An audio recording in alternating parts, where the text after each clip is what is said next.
I think that Fnatic on it goes for that big 50. They're willing to do 50-50s, but when it comes down to SRG and as well as FCAP, they'd rather just the 51-49, maybe even a 55-45. And that's why I couldn't sleep last night. What? I couldn't sleep last night. I was thinking about this match. I've been so excited to see this.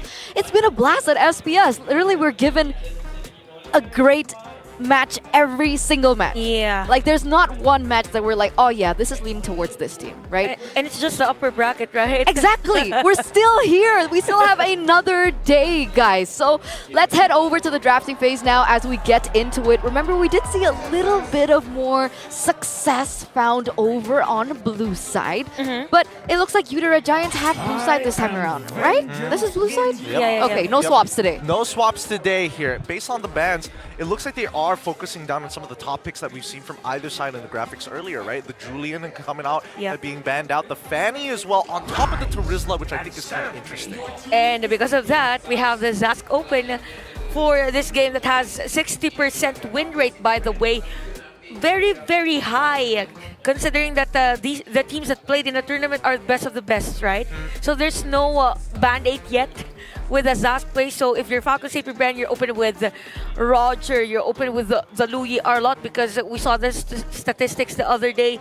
It was mostly banned against them, so could be an option. But I'd rather go for the Edith and Roger. The Edith and Roger would be a very standard opening for Falcon Safety Brand. I'm wondering if they're thinking of maybe even like throwing in the Harith to get in the mix, whether they want to like play something a little more lane dominant with the Roger, and that's why these first picks really give a lot of information. Ooh. So Falcon Safety Brand decide to go for the Alpha and as well as the Roger. Currently, Alpha has a 65% win rate overall, which is quite abysmally high for a lot of these junglers, especially since it's not highly prioritized in the bans. Guys, wasn't this Alpha on the statistics for YRG Giants? It was, but it also was on Falcon Safety Brand. I mean, they've picked it up 4 times in the SPS alone, and that begs the question, did they learn something off of the MSC that's true. against YRG? Yeah, they've learned their lessons from YRG, because this was when the majority of the assassins were banned, right? And I think at that time, Falcon's AP Brand didn't see the potential with the Alpha, and the YRG has been playing that well. So it's more of a counter pick, I guess, for Falcon's AP Brand for this game. So for YRG Giants, they get the Minotaur of Ogwen and the Harith that you've been talking about. Yeah, interesting. All right, so it kind of feels like YRG and Falcon AP Brand are kind of switching, playing on each other's drafting patterns. They kind of had a body swap, maybe a Freaky Friday situation. So that being said, who do you think? Okay, all right, okay. So that was also on the stats. It is. It was also on the stats. Loyi forces teams to play a different style of game. You have to double check with your bushes. You got to make sure that when you're covering the map, you are not slacking out, because if you do not end up checking every single one of these bushes, you never know if you're going to get hit from a flank angle. You don't know when you're getting pinched, and more importantly, so the information is just too valuable. Yeah, that's true. And I think for Falcon's AP Brand, they also know how to play around Louis, because they opened it up against the Fnatic Onika yesterday, and they were able to counter out the Suns. So it's more of them on the greater sides of this match. Although they need another hero that could be up front for their lineup, hence the ban of YRG Giants on this Kufra. Yeah. Ooh, Hayabusa. The Hayabusa as well as Nolan bans from Falcon's AP Brand is really, really smart here, because now it really puts Sakai's in an awkward spot. Like, what other junglers are worth playing? And even if you want to go back into utility tank jungles, you're up against an Alpha, so your tankiness does not deal with true damage very well, which begs the question whether or not YRG Giants are going to be in a position where they start thinking, okay, maybe we might even go for a marksman jungler. Think about it, I mean, technically there is still one assassin that we've seen here at SPS that not a lot of these teams actually pick up. Only one team has picked it up. Lancelot. I think I could see it in your face that it was going to be Lancelot, but at the same time, it's so dangerous to play, right? You don't have a guaranteed escape mechanic. If you miss a single ability, you're just dead. The skill ceiling is extremely high, but I don't think anybody has gotten to that point just yet. Oh, I like this pick from Falcon's AP Brand. More division also. We want something that could be up front, and it could be zoned out by the Minotaur because of the power of nature. So this is pretty nice, and even can charge against this Zask during the spawn. So I'm still leaning towards an XP lane that could have crowd control also, because that has been the flavor of Falcon's AP Brent's strategy. I think it's going to be really tough here, right? Because I think that Red Giants kind of get pushed back into a corner at this point of time. They have the Flicker, Minoan Fury to try and look for these big engages, but they have nobody who really can instigate. And Perna gets it right on the dot. Thank you, thank you. Oh, I'm well here till done. 5. We can even hear the cheers from the crowd, because it's not every day we see a Lancelot. I don't think that this is a Lancelot meta, but it's YRG playing it, and we can see a Hylos. I used Hylos, by the way, when I was still learning MLBB. Yeah, I mean, Hylos is interesting because that means that he's going to be thrown up into the EXP. Yeah, he's going to be thrown up into the EXP. This is going to be pretty tough because Cram cannot trade against Hylos in the earlier stages. He can wave, I mean, Cram can wave clear, but that's the end of it, right? Every interaction against this Hylos is a losing battle. Here's the thing though, I had a opportunity to talk to Sanford about this Hylos in the EXP lane, and what he said was Hylos EXP is great against heroes that do not necessarily have too many escape mechanisms. So dash-heavy heroes, but technically YRG, they do have a lot. They do, but it's about the laning phase, right? That's important. Getting out of that laning phase and then eventually using your ult as a utility tool for the rest of your team. So here we are as the Immortal Giants, ladies and gentlemen, once again challenge the reigning champs of Falcon's AP Bren. Is this going to be yet the same story for both these teams, or will we see a different outcome? Let's head over to game number 1 in this best of 3 series. Welcome everybody, our very first game here. It's going to be Red Giants on the blue side up against Falcon's AP Bren on the red with an immediate engage. And they will actually, Super Marco trying to test for this buff. Without their jungler, the information is valuable, but is it worthwhile? I think for Super Marco, he wasn't able to clear one minion against Innocent, so that is very crucial for him. And yeah, we could see now for the emblems of the Quantum Charge for Sikai, so probably more on the faster pacing of the game, but same goes for the 3 players of Falcon's AP Bren. That could complement this glorious pathway from FCAP Easy later on this game. So this is what you were talking about in terms of laning, that continuous damage from FCAP Easy's Hylos. Yeah, from the Law and Order, it's just, oh man. It's Law and Order. You can't do anything against it, right? And I think that Cram understands that, all right, I've learned my lesson. I really cannot trade against this Hylos. All I'm going to do is just fight for priority and give the necessary space for Sakai's to maybe invade, or at the very least take away the River Crabs. But in the meantime, right, we do want to see how FCAP is going to utilize the information. They did spot out Lancelot on the bottom side of the map, knowing that it's missing, and they could technically rotate top, because as of right now, the lane state for Super Marco isn't exactly going well. I mean, Innocent has a really, really nice freeze going on. Yeah, and it's actually Innocent with a higher EXP, if I'm not mistaken, against Supermark again because of that attempt from Falcon's AP Bren to take the purple buff. But right now we can see the third objective being started by both teams. Oh, Sakai steals it away, but this might just cost Cram his life, getting pushed by the Spear of Alpha, trying to go for a flank angle. First blood achieved by FlapTZ. So okay, for Falcon's AP Bren now we can see the layering of the skills again.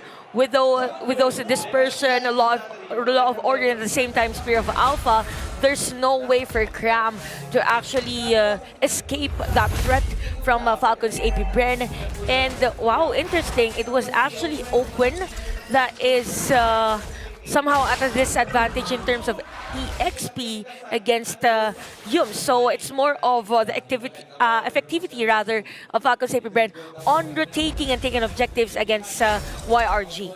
I mean, in terms of timings overall, Falcon's AP Bren, as soon as that turtle spawned, they were trying to blitz it down as quickly as possible. So it's pretty lucky that Sakai's managed to steal that away despite being at a significant man disadvantage. But now, Falcon's AP Bren, they've gotten some tempo, they've got priority over mid as well as the bottom side of the map. They're going for the big invade here. Ogwin getting the information onto 2 so far. Cram now here to back them up, and Falcon's AP Bren give the space. Wow, that's a nice vision from Falcons AP Bren, but even for you, the Red Giants, they didn't force any team fights against the Falcons. They just wanted to have Sekai secure that orange buff, and it's a huge thing because as long as you not react on a specific, probably a play or a threat from any of the teams, then you're safe from that threat. So it's more of these teams prioritizing first on getting the objective, taking the jungle, and have the turtle or set up a play on the turtle. Yep, and I think that you do Red Giants don't mind waiting to scale. They don't need to make crazy moves happen. And here we go, the knockup from Wild Charge onto Cram's side. He's going to pull 3 members away so that Sakai's can actually find an opportunity to fight elsewhere.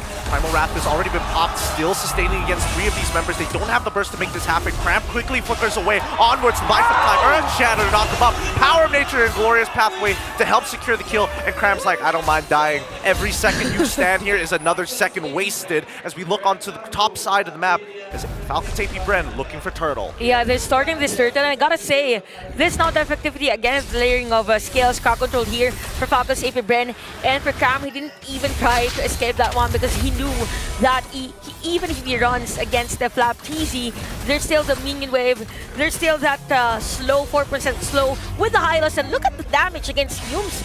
The zone out from Ogwen and Flap TZ is just there. Yeah, he's getting chunked out, but let's keep in mind, right?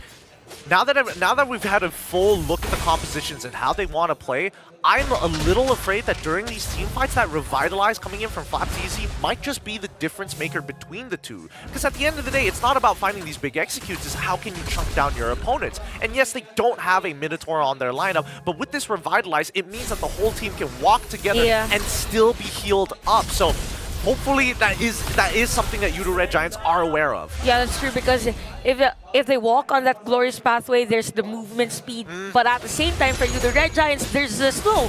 So they need something to complement that one. Cram the middle lane though. Yeah, but Wild Charge is going to knock Cram up even with the Primal Wrath. He just cannot move, and Yulip's trying to make the play of his own. Finds one with help of Stormy. Looking for a second yin-yang reaction. Sucks in Yulip's as well as Stormy, but that means that they're just going to disengage. 2 flickers each from either side being utilized, while Innocent trying to take this tier 1 off top. Conceal from Ogwen. Few getting 1 hit. The rotation as Zaman Force has been dropped out. Innocent takes the damage, and he wants this kill more than anything else, but Few managing to proc one last time to keep himself alive. That was close for Few, but it could have been a mistake for them because it's not advisable to poke against Innocent. He hasn't been stopped in terms of the laning.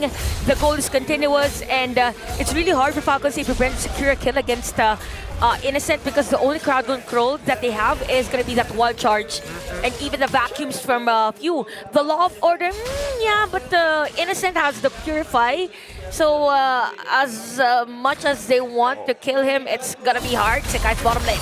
He's tried Spear of Alpha Thorn Rose to be able to dodge the initial damage from the sweep. Wild Charge as well, but he gets hit by the vacuum. Sakai using his ult and the Thorn Rose to buy some iframes. Look at this, he's buying as much time as possible while the rest of his team is going towards Turtle side, and Falcons AP Bren do not miss the timing on this neutral objective thanks to Sakai's. It's a buy time here for YRG.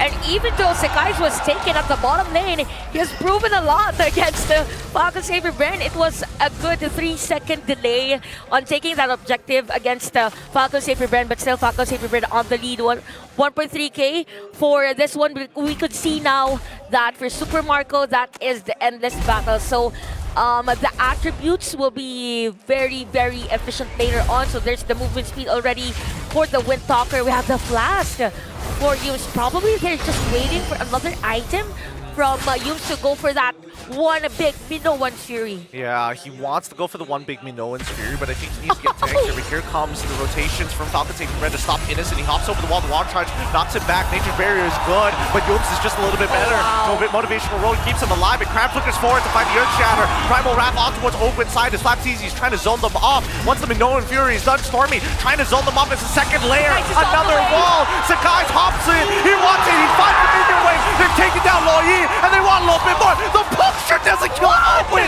Sakai still trying, even Retribution ain't gonna keep him down.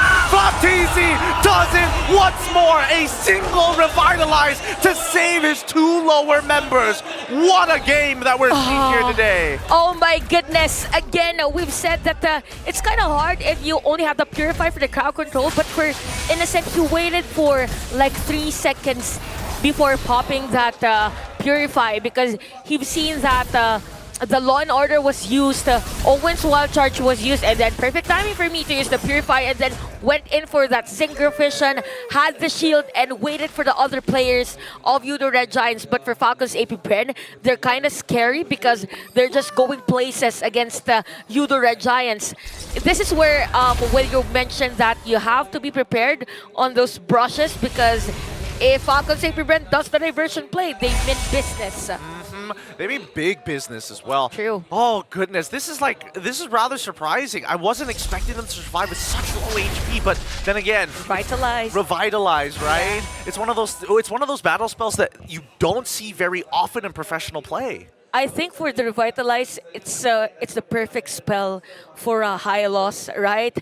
So yeah, it's really nice for them. He has the Dominance Eyes, we have the Thunder Belt for Cram, and okay, we only have the Glowing Wand as counter for the Lifesteal here, or the Total Heal for Falcons AP Bren. So they kind of need another item to shred that HP or the tankiness of Falcons AP Bren so that they can win team fights, probably around 10 minutes. 11 minutes for another item. Most likely. I don't know, because then who is going to be the one who buys the anti-heal, right? I think Cram has an option to maybe get it, but I think there are other items that he might want to prioritize. Yums probably wants to get the Oracle first before considering picking up the Dom Eyes, so somebody has to make a sacrifice in their itemization at some point in time, and it might just be Cram. I mean, he's got the components for it, right? He can go either way with this. Yeah, that's true. And also, if it's not advisable if it's going to be Innocent because you want another item that is for the damage side because later on the damage will be from him. So that's why he went in for the Holy Crystal first. So this is gonna be a long Lord team fight. Probably take up those spaces first before starting it. But here's the huge difference and huge advantage for Falcons AP Bren. Kyle TZ is at level 15, while Sikais is at 13. Yep, he is 2 levels down, but Falcons AP Bren, they're doing a really good job at splitting up the members of SRG. They want them to overcommit here. They are holding it for as long as they can. We do see that Lancelot is currently chunked out for more than 50% of his HP, and now the blitz continues. Now we see Falcons AP Bren actually getting into the middle of the mix here. Stormy does steal away the Lord without retribution, and the rest of the team start pushing through as the Zalman Force is already out, but now they're on the back foot as they're getting chased down by Super Marco, who wasn't part of the fight and came from a flank angle. Falcons AP Bren fine too, but they still don't get the Lord. Okay, Falcons AP Bren, a miscommunication there on the timing of Galtisi's retribution, but if you're Yudo Red Giants, I'd take it. It's the Lord. We have the advantage now on pushing other minions. Oh my goodness, Guys tries to go find the angle, but Fuse says, no, you're too close to your buddies. Yin-Yang reaction to put them out of their misery. Okay, Falcons AP Bren, they mean business now again with this Lu Yi, the crowd control. They forced for Yudo Red Giants to be away on this Lord objective that they got.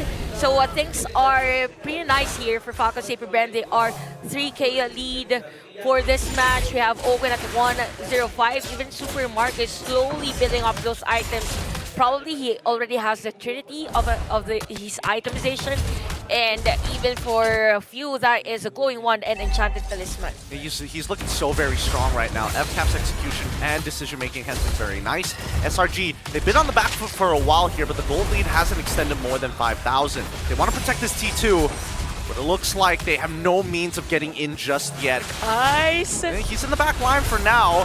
He gets sucked in by the Yin-Yang reaction. He could jump away. Glorious Pathway is being activated as well. And Flapteezy and Super Marco going ham! Forcing the dominations is sent as Yums. Oh wait, the TP from behind as well. Nearly connecting onto 2, but they only find 1. Cram is now on the run. He has to use the Primal Wrath to keep himself alive. Gets busted down, and Zalman Force as well getting chunked out here as Stormy is the next to fall. Falcons AP Bren is just all over the place. Even if you using that diversion play in front of everyone from Yudo Red Giants, and they're just doing damages against the YRG. So it's more of a faster facing for them. 5K lead, and they don't want YRG to breathe in this type of setup. They have the glorious pathway, they can speed things up, and now they take this turret at the middle lane. Oh, but Kyle Top all lane. by himself doesn't take the TP. Still gonna stick around in YRG's jungle to clear up the rest of his creeps. But at this point of time, I think that Innocent, he's finally starting to scale. He does have the Divine Glaive, and now Yeah, can that's start true. shredding through that MR. Few opting to go for a Magic Lantern. Now, it's very nice that you've mentioned View because we saw that the Sekais was actually targeting him. So for YRG, if ever Sekais will dive in again against you, it would be nice if there is going to be Innocent for that added damage. But yeah, looking at this EXP graph, it's a juggle between these teams, but definitely it's still Falcons AP Brand dictating this game because again of those diversion plays. Everyone is just ready to dive against the players of YRG. This is gonna be one crucial lord for both teams. You know, Alonso, there's a high chance for a steal again. They were able to do that, but it was with Stormy's Nightmare Spawn.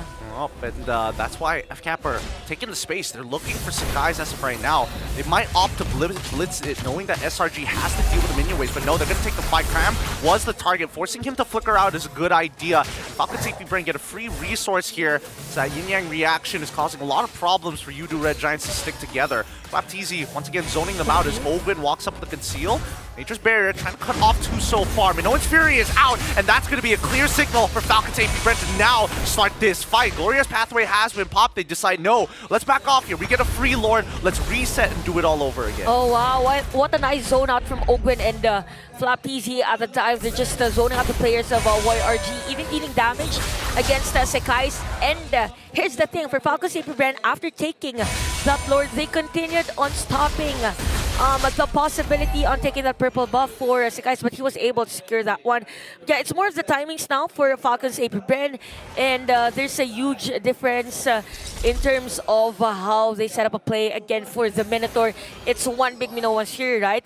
For Falcons AP Brand, they would just run past through the players of YRG and, hey, here's our target. We've seen him. We've located him. Let's go after him. Yep, and I mean, they've been doing it really well. Yeah. I think the biggest problem that we're seeing right now is the fact that if you don't have a Trinity build, it's going to be really difficult to cut through these tanks, right?